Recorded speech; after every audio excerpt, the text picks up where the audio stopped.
tiene la enorme capacidad de creer que todo cuanto hay que saber de la sociedad, la economía y la política lo supo un filósofo de mediados del siglo XIX. Y gente que ha estudiado el marxismo y que defiende a Putin como si fuera comunista. A ver, tenemos un problema. Hay mucha gente en la derecha más triste, más lamentable, que dice que Rusia es comunista y que todo lo que está haciendo Putin lo hace porque es comunista. Lo cual es bastante tonto, pero más tonto es cuando hay gente de la izquierda marxista, de la izquierda que yo llamo la izquierda menesterosa, esta izquierda que tiene la enorme capacidad, es asombroso, tiene la enorme capacidad de creer que todo cuanto hay que saber de la sociedad, la economía y la política lo supo un filósofo de mediados del siglo XIX. Y que ya de allí no se puede uno salir. Es marxista o no, hasta 2026. 170 años después, sí, pero... Marx. Bueno. Entonces hay gente que es así, que estudió tanto marxismo como yo. La gente muchas veces no sabe que yo estudié muchísimo marxismo y me metí en un montón de las obras de Engels y Marx y de sus analistas y de sus intérpretes. Y ya leí, me acuerdo que cuando leí por primera vez el Anti-Düring no entendía yo nada, lógicamente. Pero había que presentar el examen en la Escuela Nacional de Antropología e Historia. Bueno, y gente que ha estudiado el marxismo y que defiende a Putin como si fuera comunista. El otro día alguien a quien yo conozco y que me da una pena enorme porque es una buena persona, de pronto saca un reel que dice: ¡Viva Lenin! ¡Viva Stalin! ¡Y viva Putin! Y dije, bueno, vas por un camino jodidísimo. Bueno, les voy a explicar lo que es el comunismo, nomás por si les es útil. Miren, el comunismo incluye estos 5 puntos en lo fundamental. Comunista no es estar a favor de la igualdad de la mujer.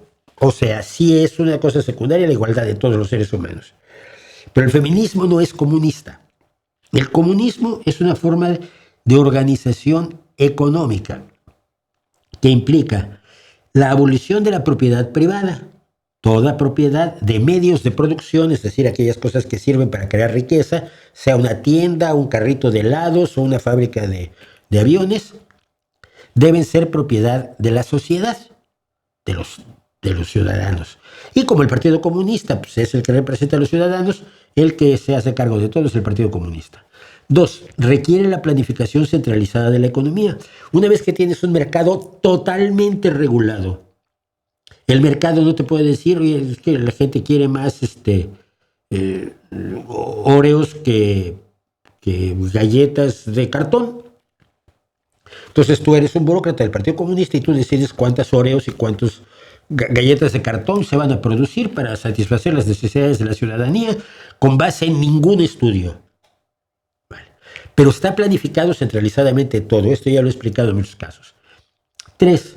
Para que funcione el comunismo o el socialismo marxista camino al comunismo, necesitas que haya una dictadura del proletariado. Y como el proletariado está representado por el partido, la dictadura la lleva también adelante el Partido Comunista. Creas una sociedad sin clases, aunque a la larga acabas haciendo que la élite del partido sea la clase dominante y la clase que vive mejor y la clase que se lleva lo más sabroso a su mesa. La teoría es que has creado una sociedad sin clases. Y finalmente la distribución es según necesidades. No es que yo quiero comer esto o yo quiero esta camiseta. No. Necesitas camiseta, yo te digo, la planificación centralizada de la economía determina qué camiseta te llega y qué camiseta vas a usar. Yo me acuerdo que en una época había un abrigo que todos usaban el mismo abrigo, desde los capitanes, los jerarcas de la Unión Soviética hasta los trabajadores. Todos parecían uniformados porque se habían fabricado esos abrigos porque lo decidió la burocracia. Bien, si no tienes todo esto, no es comunismo. No lo es. Si lo que tienes es un grupo de oligarcas putimillonarios, con un tirano único, no tienes comunismo, ni dictadura del proletariado, ni planificación centralizada de la economía, ni mucho menos abolición de la propiedad privada de los medios de producción, y ciertamente no tienes una dictadura del proletariado, tienes una dictadura del potentariado. ¿Podemos entender esto? Bien. ¿Por qué la izquierda marxista es pro-Putin? Yo he tratado más o menos de reducirlo a estos 3 puntos. Porque es enemigo de Estados Unidos. Porque Putin odia a los Estados Unidos por encima de todo. Porque considera que Estados Unidos obstaculiza sus planes imperiales. No porque Estados Unidos ejerza acciones de guerra absolutamente despreciables como la de Irán o la de Venezuela. No. Porque obstaculiza sus planes imperiales. Putin no quiere liberar a nadie del imperio estadounidense. No. Quiere ponerlos a todos bajo su propio imperio, el imperio ruso, recreado en todo su esplendor, con todo lo que implicaba el imperio ruso y posteriormente el imperio soviético. Es decir, no tiene ningún amor a las víctimas ni a los desposeídos por Estados Unidos. Del mismo modo en que Donald Trump no tiene ningún cariño por los desposeídos y víctimas de la dictadura en Venezuela, se obsesionó con Maduro, se llevó a Maduro, puso a la segunda de a bordo de Maduro y a su señor marido al frente de la dictadura continúa. Y el peor de todo el equipo, Diosdado Cabello, sigue allí. Liberó Venezuela ni de broma. Irán mató al Ayatollah Jamenei. Sí, y está ahora el hijo del Ayatollah Jamenei, que es más radical que su padre.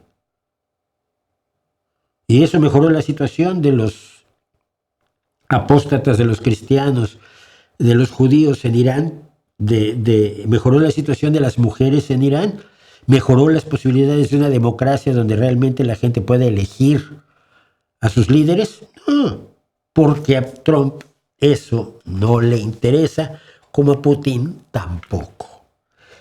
Tratándose de usted y yo como gente de la calle, ambos son nuestros enemigos. Eso de seguir creyendo que Estados Unidos, que ser enemigo de Estados Unidos lo vuelve a uno comunista o respetable, yo no estoy tan seguro. Yo creo que se puede estar contra Estados Unidos, contra Rusia, contra la dictadura en Venezuela, contra la dictadura en Cuba, contra la dictadura en China, contra la dictadura en Nicaragua y contra todos los dictadores, independientemente de su pretexto. Porque al final hay gente que sufre. Y tú o estás con los que sufren o estás con los que hacen sufrir. Si eliges la dictadura que tú quieres y eliges la de Putin o la de Trump, eliges al victimario que tú decides, eres de los malos.